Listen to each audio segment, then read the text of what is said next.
Ayan po mga kabida, sa magandang oras po sa lahat. Welcome po sa aking channel. Eto po, naglabas na po ng resibo po ang Malacanang mga kabida patungkol ho sa magandang kalusugan po ni Pangulong Ferdinand Bongbong Marcos.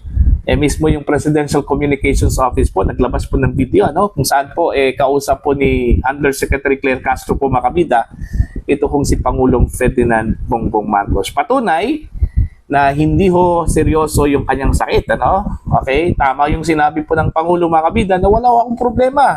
Okay? Okay, maganda yung pangangatawan ko, Ito, pakinggan muna natin. Itong medyo mahaba-haba po, na video po mga kabida ng Presidential Communications Office. Kasama po ito kung si Undersecretary Claire Castro at si Pangulong Ferdinand Bongbong Marcos mga kabida. Narito po. Sir, anong name ng dog? Ang pangalan, ang gulo mo. Ang pangalan si Oreo. Bakit Oreo, sir? Kasi nung puta ko ito, bilog itong ikin ko sa mata niya. So, nung nag-iisip yung mga anak ko kung ano yung gagawin pangalan, sinabi mo kang may Oreo sa sinita niya. Kaya Oreo ang naging pangalan. Anyway, sir, nandito na ako. Gusto ko na rin po ang kamustahin. Kamusta na po kayo ngayon? Okay na. Ang giling ng mga doktor ko. Binigyan lang ako ng mga gamot. At saka patuloy pa rin yung aking antibiotics. Pero okay na ako. In fact, nakapag-EDC meeting na kami nung Lunes with most of the cabinet. So I'm back in pero medyo nagtatampo sa akin yung mga doktor ko. Kasi sinasabi nila, huwag muna. Sabi ko, hindi ko naman pwede pagantayin lahat ng mga nangyayari. So, tinuloy ko na lang. And tomorrow, I have some meetings in the office. And tuloy-tuloy na. Pero sir, nabanggit sa akin ni Sec Dave, meron daw kayo na paniginipan. Parang may namimiss yata kayong food. Dahil, ang pa rito, kailangan for a few days, hindi ko pwedeng kumain ng solid food para matanggalan ng stress yung bituka mo.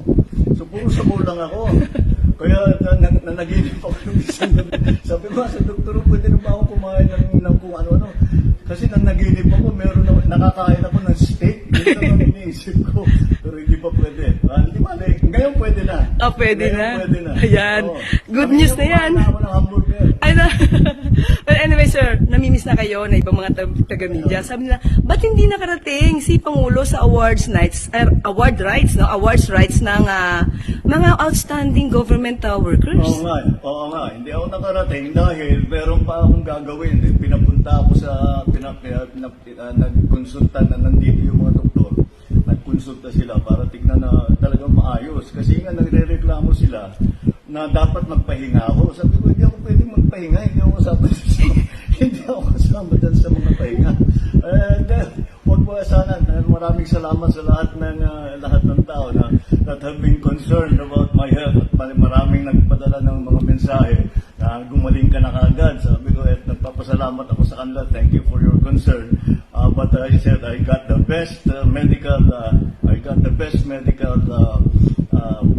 best possible medical care that you can have. And that's why I'm already back in harness. Kaya tuloy-tuloy. Tomorrow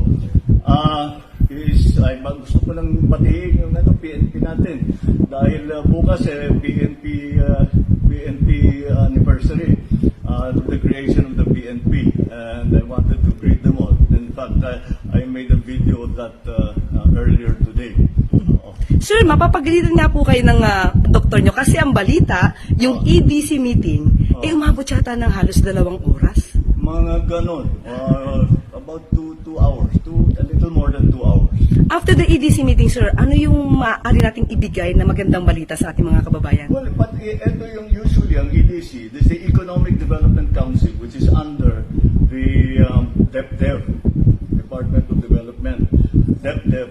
And pinag-uusapan dyan yung mga project na i-approve, na malalaking project na i-approve. So, paano kung kailangan palitan yung mga scope of the project, yung cost ng mga project, yun ang pinag-usapan namin, kaya napatagal.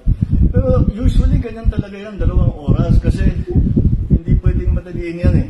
You cannot rush that because importante masyado, and we're talking about some very important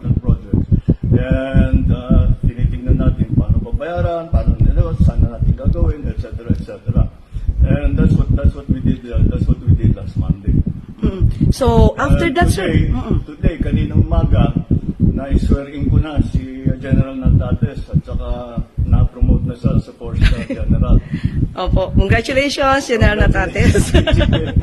Yes.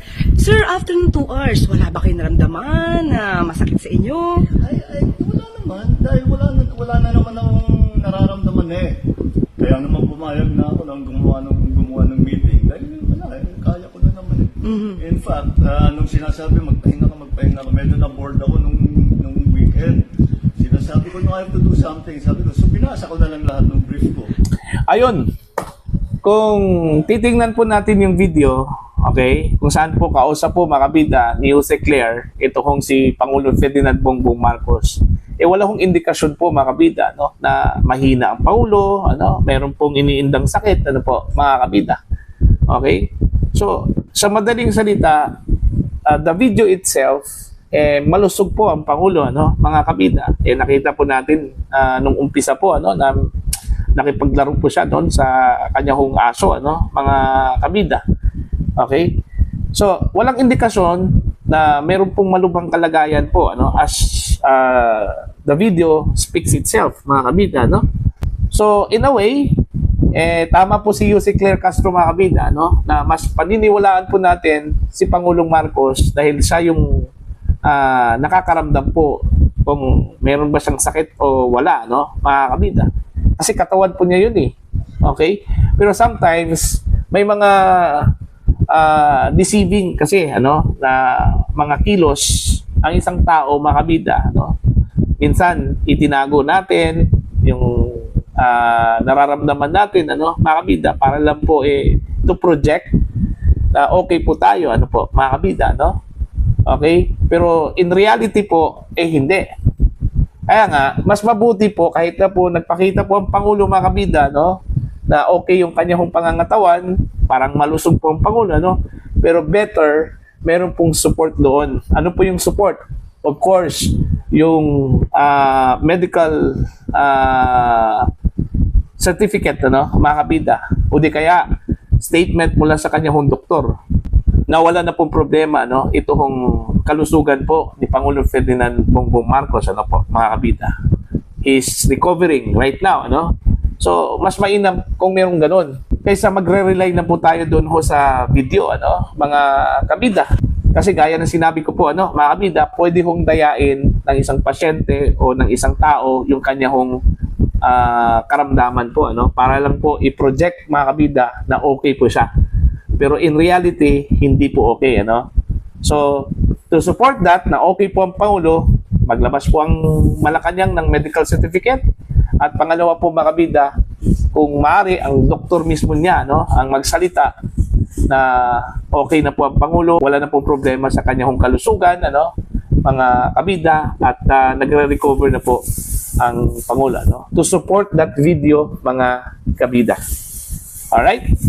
So, para po sa inyo, ano po ang inyong opinion at pananaw ho dito sa ipinakitang video, resibo po, mga kabida, ng Malacanang, okay? Para lang po linawin po, na hindi ho deteriorating ang kalusugan po ni Pangulong Ferdinand Bongbong Marcos, mga kabida, kundi improving po, mga kabida. At katunayan po, sa video na yan, wala kong indikasyon na mayroon pong sakit si Pangulong Ferdinand Bongbong Marcos. Please comment down. Sa mga hindi pa po subscribers sa channel, please subscribe. Just click the subscribe button, click the notification bell, click all para updated po kayo, mga kabida, sa aking mga uploads. Maraming salamat po sa inyo lahat.